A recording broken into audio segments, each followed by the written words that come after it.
আমরা আরেকটা হিটলার মুসলিনি চাই না। সে তো আমাদের চেয়ে কে বেশি বোঝে।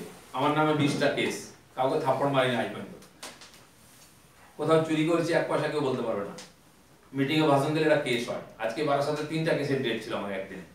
আমার সঙ্গে আরো 6 জন কর্মী ছিলেন। আমাদের তৎকালীন মহিলা মোর্চার প্রেসিডেন্ট এখন এমপি রূপাদি গেছিলেন, তার নামেও কেস। শ্রমিকদার মতো সজ্জন ভদ্র ব্যক্তি, তার নামেও কেস। বাকি আমাদের জিএস বা মহিলা মোর্চার প্রেসিডেন্ট লকেট, সায়ন্তন, রাজু, সবার নামে একাধিক কেস। কি অন্যায় করেছি আমরা? তো এটা তো পরীক্ষায়।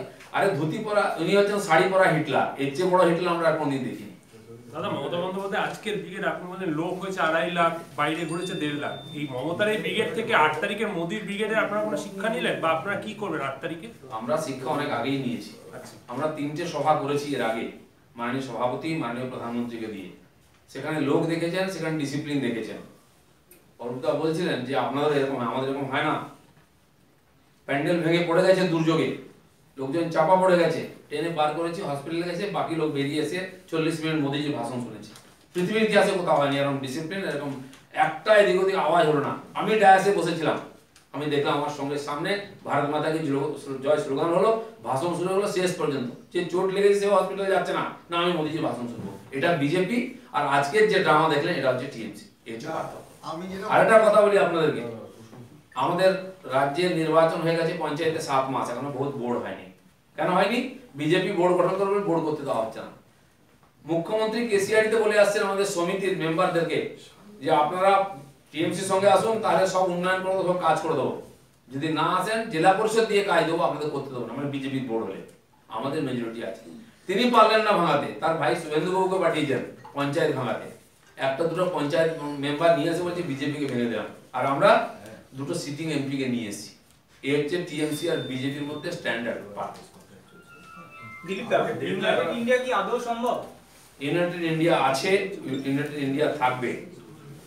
এক দেশ, এক আইন, এক সংবিধান, এক পতাকা, এক প্রধানমন্ত্রী নরেন্দ্র মোদী।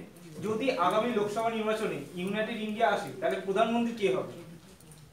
ইউনাইটেড ইন্ডিয়া জানি না কে। ইউনাইটেড মধ্যে আপনি কি বলছেন? ইউনাইটেড ইন্ডিয়া তো আছে, এক সংবিধান, এক আইন আছে।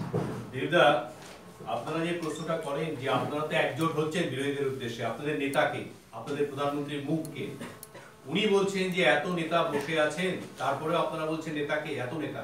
কিন্তু বিজেপিতে তো সেই গণতন্ত্র নেই। বিজেপিতে একজনই প্রধানমন্ত্রীর মুখ, একজনই সভাপতির মুখ। এমনকি উনি নাম ধরে বলেছেন আপনার দলের ভেতরেও যারা মোদী বা অমিত শাহদের সঙ্গে এতে লবির লোক নয়, শিবিরের লোক নয়, সুষমা স্বরাজ, রাজনাথ সিং, নীতিন গডকরি, এদের নাম উল্লেখ করে উনি বলেছেন আজকে দলের মধ্যে এদের অবস্থা আজকে কোথায়। শুনুন, এতে আমরা খুব গর্বিত যে আমাদের পার্টির এত প্রধানমন্ত্রী আছে, এটা বিরোধীরা বলছেন।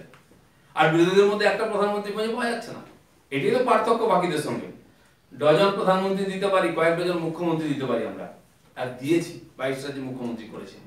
ওনারা তো একটার পর দুই নাই। হ্যাঁ, এটা ঠিক যে জানা আছে মুখ্যমন্ত্রী কে হবে, পরের লিস্টে একজনের নাম থাকে, হয় অভিষেক ব্যানার্জি, না হলে রাহুল গান্ধী, বা কি যাদব আমাদের তেজস্বী, আর না হলে উত্তরপ্রদেশের অখিলেশ। দ্বিতীয় নাম পাবেন না। সেটা ওই পরিবার থেকে হচ্ছে, ওই বাড়ি থেকে, হয় কালীঘাটের জুবড়ি থেকে হবে, না হলে ওই অশোক রোড থেকে হবে, এর ওখান থেকে, তার বাইরে হবে না। আর বিজেপির চাওয়ালাও প্রাইম মিনিস্টার হতে পারে, চাষার ছেলে এখানে প্রধান, এখানে এই রাজ্যের সভাপতি হতে পারে। এটাই বিজেপি আর পার্টির মধ্যে। আরো খবরের আপডেট পেতে সাবস্ক্রাইব করুন আমাদের ইউটিউব চ্যানেলটি আর বেল আইকনে ক্লিক করুন নোটিফিকেশনস পেতে।